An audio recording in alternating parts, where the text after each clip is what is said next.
কলকাতা থেকে খুবই কাছে, যেখানকার মিষ্টি পেল জিআই, যেখানে আছে 12টি শিব মন্দির, যেখানে আছে এমন একটি মানুষের বাড়ি যিনি রামায়ণকে বাংলাতে অনুবাদ করেছিলেন। সবটাই ঘুরে আজকে আমরা দেখব। থাকো সুল্লার রুটের সাথে।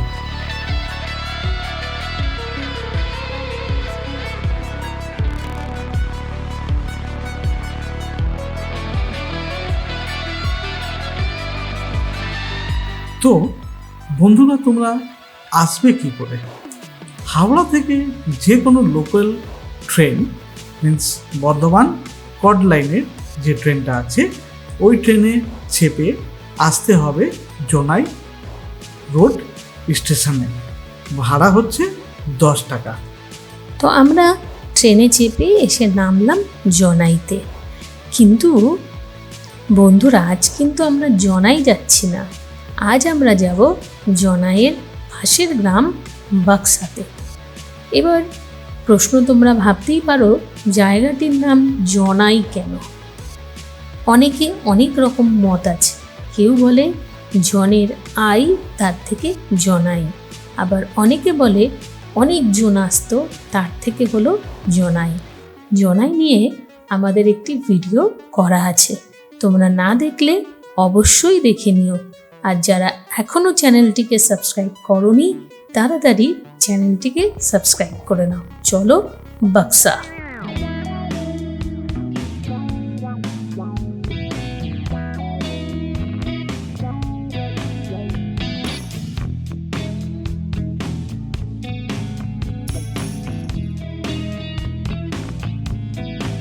জনাই স্টেশনে নেবে আমরা ধরে নিলাম টোটো। আমরা কিন্তু আজকে জনাই ঘুরবো না, কিন্তু টোটোওয়ালা দাদা বলল জনাই আসবেন আর জনাই জিআই প্রাপ্ত মনোহারা খাবেন না। আমরা বললাম তো ঠিক আছে, দুপুরবেলা ছিল, ভাবলাম মনোহারা খেয়েই আমরা এগোবো, বুক মিষ্টি করেই আমরা আজকে ভ্রমণে বেরোবো। তো ও আমাদের নিয়ে গেল একটি দোকানে। সেই দোকানে আমরা মনোহারা খেলাম, খেয়ে তারপরে এগোলাম আমরা নিজের ডেস্টিনেশনের দিকে। আর যেতে আসতে রাস্তাগুলো দেখার মতো, খুব সুন্দর রাস্তা। যেতে যেতে প্রথমেই নজর পড়ল একটি পিকচারের মতো 12 শিবের মন্দির। এক লাইন দিয়ে 12টা শিব মন্দির যেন দাঁড়িয়ে আছে। এই 12 শিবের মন্দিরকে এক ফ্রেমে তুলে আনা কিন্তু সত্যিই কষ্টকর। অনেকখানি জায়গা জুড়ে রয়েছে 12 শিবের মন্দির। দাঁড়িয়ে পড়লাম, দেখার ইচ্ছে হলো মন্দিরটি। আর শিব মন্দিরের পাশেই আছে সরস্বতী নদী, আর তার ঠিক গা সেটে আছে একটি ছোট শ্মশান। এই সরস্বতী নদী কিন্তু এখন মজে গেছে, জল দেখা যায় না। আগে এখানে একটি শ্মশান ছিল, এখন সেই শ্মশান আর খুব একটা চালু নেই। আর তার পাশে ছোট্ট একটি কালী মন্দিরও দেখলাম। মন্দিরে পুজো হয়, কিন্তু যেহেতু শ্মশানে আর সেরকম পোড়ানো হয় না, পুরনো শ্মশান, তাই শ্মশানকালী মন্দিরে পুজোই হয়, সেরকম জাঁকজমক নেই। এইটি হলো, এই যে বাঁদিকে যে দেখতে পাচ্ছেন, এইটি হলো সেই শ্মশান। এখানেই মানুষকে পোড়ানো হতো। আর তখন ছিল সরস্বতীতে প্রচুর জল, সেই শ্মশানে চান করত এই সরস্বতী নদীতে। এখন নদীটি পুরোটাই মজে গেছে, বর্ষাকালে আবার কিছুটা জল হবে।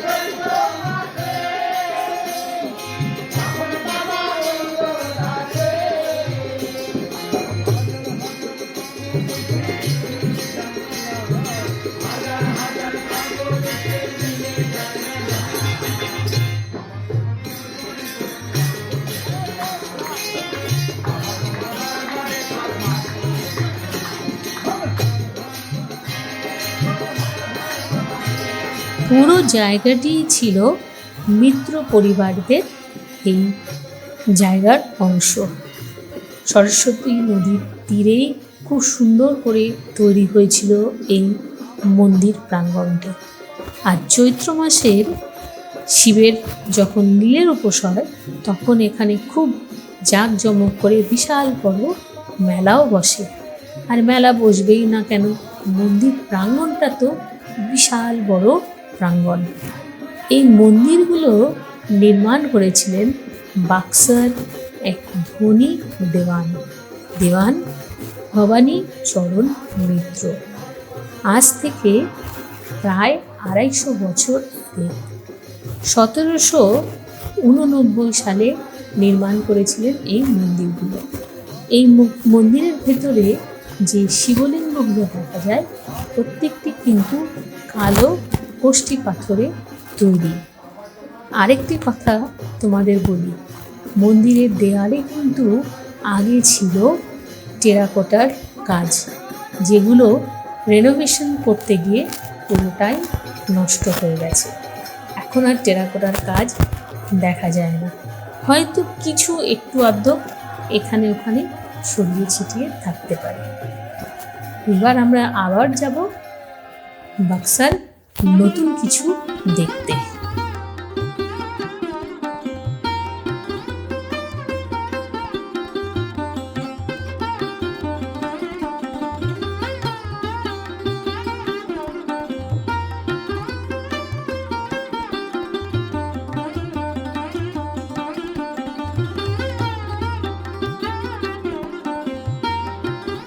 বারো মন্দির তলা দেখে তার ঠিক একটুখানি এগেলে উল্টো দিকে আরেকটি গলির ভিতরে আমরা পেয়ে যাব আরেকটি সুন্দর মন্দির নাম হলো রঘুনাথ জিউ টেম্পল। আর তাকে তৈরি করেছিলেন ভ্রুকুটরাম মিত্র ইন 1792-তে। আর দেখো তো বন্ধুরা, দূর থেকে দেখতে লাগছে না ছোট্ট দক্ষিণেশ্বর মন্দির দেখছি? দক্ষিণেশ্বর মন্দিরে আছেন মা ভবতারিণী, আর এই মন্দিরে রয়েছেন রঘুনাথ জিউ। এটি হচ্ছে মিত্র পরিবারের জমিদারির অংশতে আমরা দাঁড়িয়ে আছি। মিত্র পরিবার হচ্ছে পুরো বাক্সার এক নামী জমিদার, আর তার ঠিক উল্টো দিকেই আছে এনাদের ঠাকুর দালান বা দুর্গা দালান।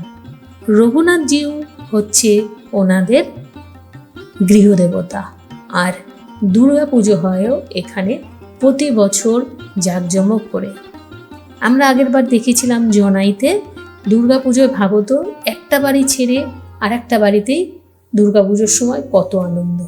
শুধু তাই বা ইয়েতেই নয়, এই বাক্সাতেও কিন্তু সেই একই দৃশ্য দেখতে পেলাম। প্রচুর দুর্গা পুজো হওয়ার বা দুর্গা পুজো করার বনেদি বাড়ি দেখলাম এখানে।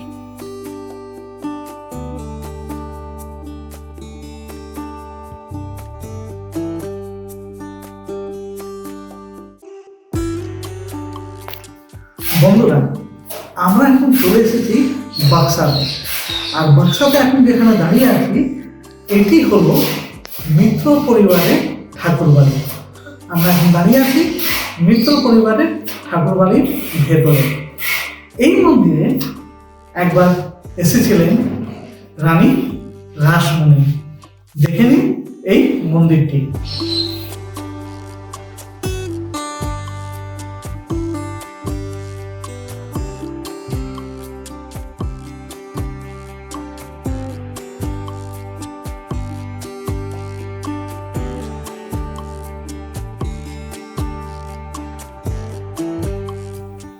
বেশ অনেকখানি জায়গা নিয়ে রয়েছিল এই জমিদারি। আজ আর জমিদারি নেই, বাড়িগুলো ভেঙে গেছে, খুব খারাপ অবস্থায় বাড়িগুলোর, কোনোটাই রেস্টোরও হয়নি, রেনোভেশনও হয়নি। মন্দির যেহেতু ট্রাস্টের মধ্যে পড়ে, তাই মন্দিরের রেস্টোরেশন হয়েছে, মন্দিরকে রেনোভেট করা হয়েছে। আমরা এটাও বলতে পারি, জমিদারদের জমিদার কেউ নেই, কিন্তু জমিদারদের জমি শুধু থেকে গেল। ঠিক কথা। না, সব জমিও আবার নেই, আবার কিছু কিছু জায়গায় জমি দখলও হয়ে গেছে। এই মিত্র পরিবারে এসে একটা অদ্ভুত জিনিস দেখলাম। এই পরিবারের কিছু লোক মিলিয়ে নিজেদের একটি অংশে একটি পিকনিক স্পট তৈরি করে রেখেছেন। সেখানে কিন্তু তোমরা এসে পিকনিক করতে পারো। আমরা যে সময় এসেছি, আমরা তো গরমকালে এসেছি, তখন পিকনিক স্পটটি বন্ধ ছিল, কাউকে পেলাম না। এই দেখো, বলতে বলতে পৌঁছে আসলাম দুর্গা দালানের ঠিক সামনে। এটাই পরিবারের দুর্গা দালান, আর তার পাশে রয়েছে বাড়ি। জমিদারির সেই বড় বড় খিলান দেওয়া বাড়িগুলো নেই, পুরোটাই প্রায় ধ্বংস হয়ে গেছে। জমিদার বাড়ি বললেই আমরা ভাবি সেই খিলান দেওয়া বড় বাড়ি, বড়, তার সঙ্গে থাকবে ঠাকুর দালান। কিন্তু আমরা এসেছি কলকাতা থেকে একটু দূরত্বে। এখানে ঠাকুর দালানের সামনে অনেকখানি জায়গা, যাতে পুজোর সময় পুরো গ্রামের মানুষ একসঙ্গে এসে আনন্দ করতে পারে দুর্গা পুজোর। তাই এখানে ঢাকা কোনো জিনিস নেই, খোলা দুর্গা দালানের সামনে আমরা দাঁড়িয়ে আছি।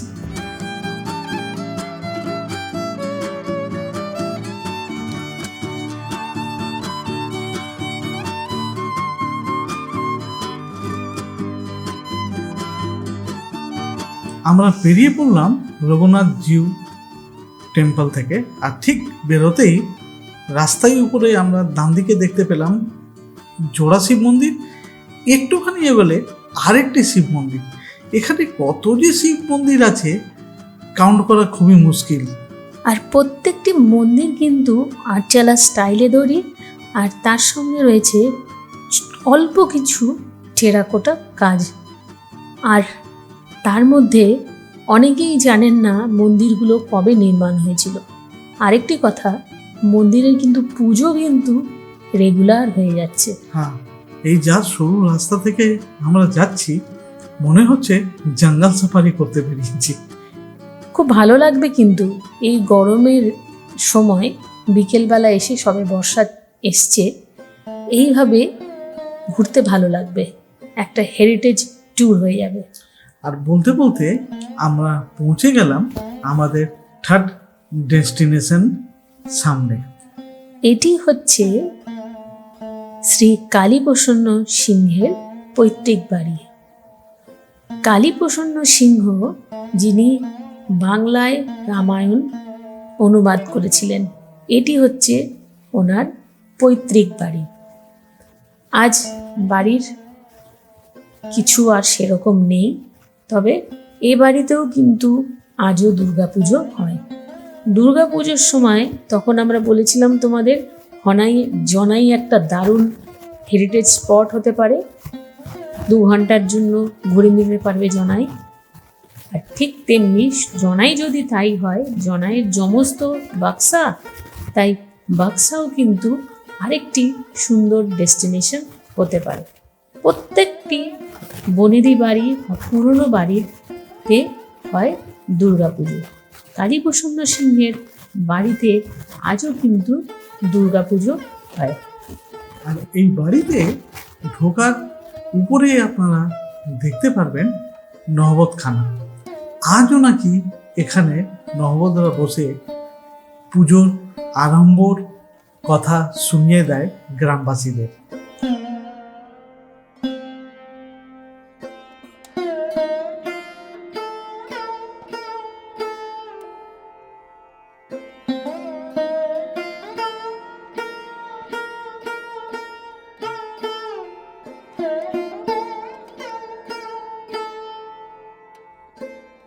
আমরা পৌঁছে গেলাম বাক্সার সব থেকে সুন্দর জমিদার বাড়ির ঠিক সামনে।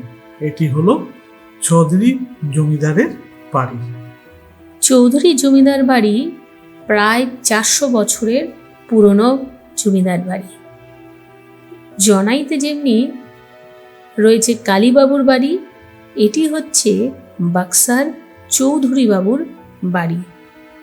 এ বাড়িতে এখন সেরকম কেউ লোক থাকেন না। আর আমরা চলেছি বাড়িটানে যাব ওনাদের গৃহদেবতার মন্দির দেখতে। ছোট্ট গলি দিয়ে এগিয়ে যাচ্ছি। সত্যি কথা দারুণ লাগছে, কিন্তু চারিদিকে সুন্দর হাওয়া, তার মধ্যে দিয়ে রাস্তা দিয়ে এগিয়ে যেতে হবে। চৌধুরীদের এই যে বাড়িটি, এটি কিন্তু বিখ্যাত দোল উৎসবের জন্য। এখানে দোল উৎসব 7 দিন ধরে পালন করা হয়। আর চৌধুরী বাড়িতে ঢুকতে হলে দোলের সময় ঢোকা যায়। তাছাড়া এই বাড়িটি কিন্তু এখন বিভিন্ন অনুষ্ঠানের জন্য ভাড়া দেওয়া হয়।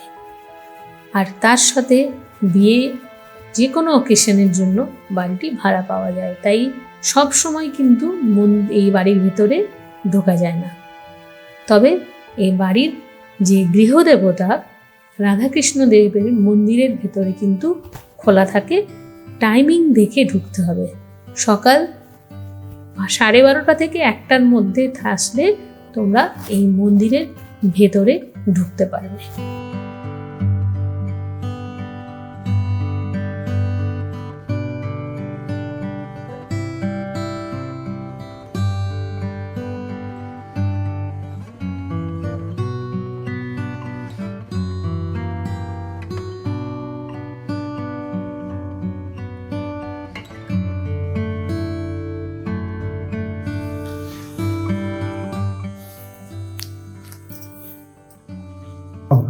আগে আমার বাবা পুজো করছে, আচ্ছা তার সেবাই ভাবি হারমোনিটা করছে। আচ্ছা বাবার নাম পশুবিটা করছে। আচ্ছা এখানে সব কিছু কাজ আমায় করে নিতে হয়। নিজেদের ফুল তোলা থেকে চন্দন থেকে দুপুর থেকে তুলসী পাতা থেকে সব কিছু আমায় করে নিতে হয়, করে পুজো করতে হয়। নিত্য পুজো আপনি হ্যাঁ, এখানে দোল হয় বিরাট বড়। তারপরে রাত হয়, জন্মাষ্টমী পুজো হয়। এনাদের কুলদেবতা রাধা, চৌধুরী ওনার নাম ইষ্ট দেবতা, উনি হচ্ছেন রাধা গোবিন্দ না রাধা গোবিন্দ। রাধা গোবিন্দ। আচ্ছা, উনি হচ্ছেন এখানকার জমিদার, জনাই জমিদার, বাক্সার না বাক্সা। আচ্ছা, বাক্সা জমিদার। বাক্সা চৌধুরী। আচ্ছা, এটাই কি পার্বতী চৌধুরী? না, ইন্দিরা গান্ধীর আগে ছিল অর্থমন্ত্রী শচীন চৌধুরী। শচীন চৌধুরীর বাড়ি ওইটা, ওই বাড়ি তৈরি। আচ্ছা, শচীন চৌধুরী অর্থমন্ত্রী শচীন চৌধুরীর বাড়ি। এখানে দেখাশোনা সব এখন সব খুলে গেছে। এখন ওই এরা ছেলেরা ডাকে দেখাশোনা করে। পুজো করা ঠিক নিজের কোনো পালা ফালা নয়, সেটা টেস্ট করে হয়। এখানে দুর্গা পুজো হইলে দুর্গা মন্দির হয়, দুর্গা পুজো হয়। আর রাধা গোবিন্দের পুজো হয়। রাধা পুজো।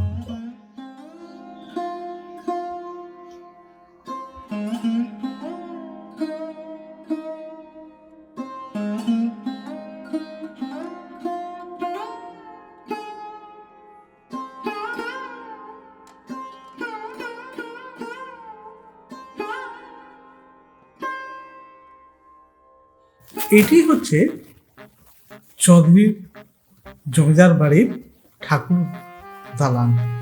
আর পুরোটাই মন্দির চত্বরের ভিতরেই পড়ে।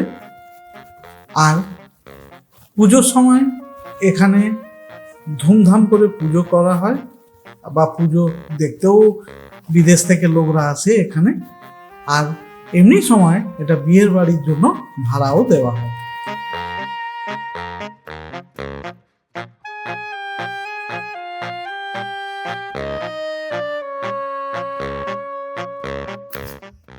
আমরা এখন চলে এসেছি ফর্মার ফাইন্যান্স মিনিস্টার বাড়ির ভিতরে। আর ঢুকেই সব থেকে প্রথমেই ওনাদের রাধা গোবিন্দর যে মন্দির আছে সেখানে আমরা দাঁড়িয়ে আছি। এখানে দোলের উৎসব অনেক ধুমধাম করে মানানো হয়। সারা পৃথিবী থেকে লোক আসে রাধা গোবিন্দকে রং লাগাতে। হ্যাঁ, কিন্তু এখানে একটা খুবই ভালো জিনিস, এখানে জল রং খেলা হয় না। এখানে ঠাকুরের নির্দেশ আছে, আমাকে শুকনো রং দিয়ে তোমরা বরণ করবে। তো তাই জন্য এখানে প্রত্যেক বছর চৌধুরী পরিবাররা যে আছে দোলের সময় ঠাকুরকে দোল মঞ্চতে নিয়ে গিয়ে আবির দিয়ে দোল খেলে।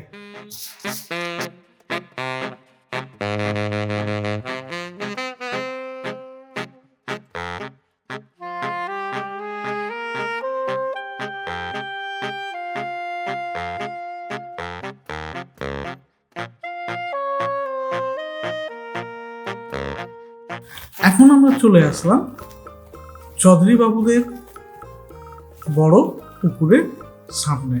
সামনে একটি ঘাটও তৈরি করা আছে, যেখানে ওদের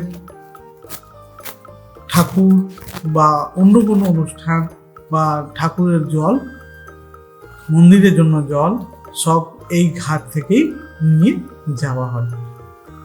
চৌধুরী বাড়ি ঘুরে আমাদের একটু সময় কাটালাম এখানে। এর পাশে যে স্কুলটি আছে এটি ছিল চৌধুরী বাবুদের জমিদারের মেন বাড়ি, যেটি এখন স্কুল, বাক্সা হাই স্কুল।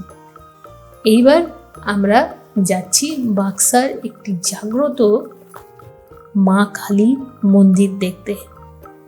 টোটো দাদা আমাকে বলল চলুন, এটি হচ্ছে বাক্সার জনপ্রিয় আর খুব জাগ্রত মা কালী মন্দির, সেটি হচ্ছে বদ্যি মাতার কালী মন্দির।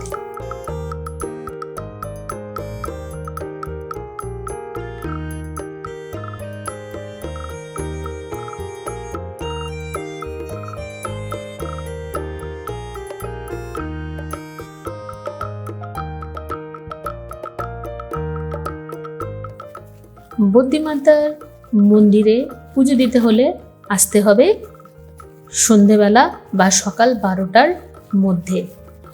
এই বদ্যি মাতা খুবই জাগ্রত দেবী। ওনার কাছে আসলে দূর দূর থেকে লোকেরা আসে ওষুধ পাওয়ার জন্য। মা নাকি বদ্যি হিসেবে মানুষের রোগ, দুঃখ, কষ্ট দূর করেন।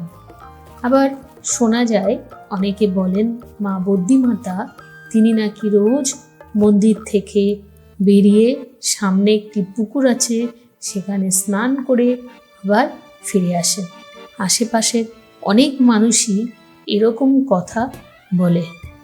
মা যেখানে আছে মায়ের মহিমা তো সেখানে থাকবেই। অনেক দূর থেকে মানুষজনকে এখানে আসতে দেখেছি। আমরা এসেছি একটু বেলা করে, আর শনি মঙ্গলবার ভিড়টা খুব বেশি থাকে। যেহেতু আমরা তোমাদের দেখাতে চাইছি মন্দিরকে, মাকে ভালো করে, তাই আমরা ভেবেছি যে আমরা আসব যেদিন ভিড়টা একটু কম হয়, যাতে তোমাদের খুব ভালো করে এই বদ্যি মাতার দর্শন করাতে পারি। হ্যাঁ, তো আজকের ভিডিও কেমন লাগলো বন্ধুরা, তোমরা আমাদের কমেন্টে এসে জানিয়ে দিও। আমরা অপেক্ষাতে থাকলাম। এইবার আমরা শুনি এই মায়ের কথা। এখানকার যারা কর্তৃপক্ষ আছে তারা শোনালেন অনেক অজানা কথা। পুজো, বাৎসরিক পুজো আমাদের চৈত্র মাসের প্রথম রবিবার। এই আমরা লিখলেন এবছরের বাৎসরিক পুজোর সব আমাদের কার্যক্রম শুরু হয়ে গেছে। আমরা এখানে 12-14টা গ্রামে ঘুরে মুষ্টি ভিক্ষা করি। প্রত্যেকের বাড়িতে যাই, যে যেমন দেয়, আমাদের কোনো চাপ নেই। চাল, আলু, পয়সা যে যেমন দেয় তাই নিয়ে, ওই যে দেখছেন মায়ের জায়গা, ওখানে প্যান্ডেল করে, ওখানে 12টা উনুন থাকে। সেই 12টা উনুনে সকাল থেকে ভোর 6টা থেকে ফুটতে থাকে। এবং এইখানে যে দেখছেন এই বাৎসরিক উৎসবে এইখানে 7 জন ব্রাহ্মণ বসে মহাযজ্ঞ হয়। হ্যাঁ, আপনার এটাকে মানে এই যজ্ঞটা, এটা হচ্ছে মানে প্রত্যেকের জন্য। এটা নিজস্ব কারোর নামে হয় না, মায়ের নামে হয়। এবং প্রত্যেকের মঙ্গলের জন্য এই যজ্ঞ এখানে করা হয়। 7 জন মঙ্গল করে, সেটা 3 থেকে 4 ঘন্টা সময় লাগে। তারপরে যজ্ঞ সমাপ্ত হলেই মায়ের ভোগ, সেই ভোগ হয়ে গেলে এখানে দুপুর 3টে থেকে রাত্রি 10টা পর্যন্ত প্রসাদ বিতরণ হয়। গত বছরও 15,000 লোক প্রসাদ পেয়েছে। আমরা আশা করছি মা এবারেও হয়তো সেরকমভাবে করবে, আমরা সেই মতভাবে এগিয়ে চলছি। এবং তাছাড়াও এখানে প্রতি অবস্থায় আমরা কমিটির তরফ থেকে নিশি পালন করি। যেখানে দেখছেন এখানে ভোগ খাওয়ার জায়গা করা আছে, আগে কিছুই ছিল না, এখন আমরা নতুন করে করেছি, এখনো কিছুটা টিনের রয়েছে। তো এখানে প্রতি অবস্থায় 500 থেকে 600 মিনিমাম কেউ ভোগ দিলে, অনেকে মানসিকের ভোগ দেয়। যেমন গতকাল একটা ছিল মঙ্গলবারে, আর গতকাল এরা আপনারা দেখতে পাচ্ছেন, এখন এখানে প্রচুর লোক ছিল। গতকাল 500 লোকের আয়োজন করা ছিল, কিন্তু 600 লোক আবার বসাতে হয়েছে, 600 লোক এখানে প্রসাদ পেয়েছে। বসিয়ে পেট ভরে খাওয়ানো হয়, এর জন্য কোনো পয়সা লাগে না, কেউ না কেউ দেয়। আর প্রতি অমাবস্যায় রাত্রে আমরা নিশি পালন করি কমিটির তরফ থেকে, সেখানে 500-600 লোক হয়। এবার এই নিয়ে ধরুন বাৎসরিক উৎসব ছাড়াও বছরে মানে মাসে গড়ে 4টে করে একটা অমাবস্যা নিশি নির্ধারিত থাকে। তাছাড়া আরও 3টে ভোগ থাকে মানসিকের ভোগ, যেখানে 500, 600, 2200 পর্যন্ত লোক এখানে বসে খেয়েছে, পেট ভরে খেয়েছে।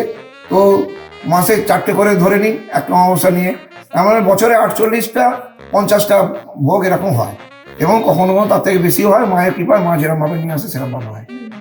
এখন আপনি, আমরা এরকম জিনিসও দেখেছি, মায়ের প্রতি আমাদের এত বিশ্বাস, এমন কোনো মানুষ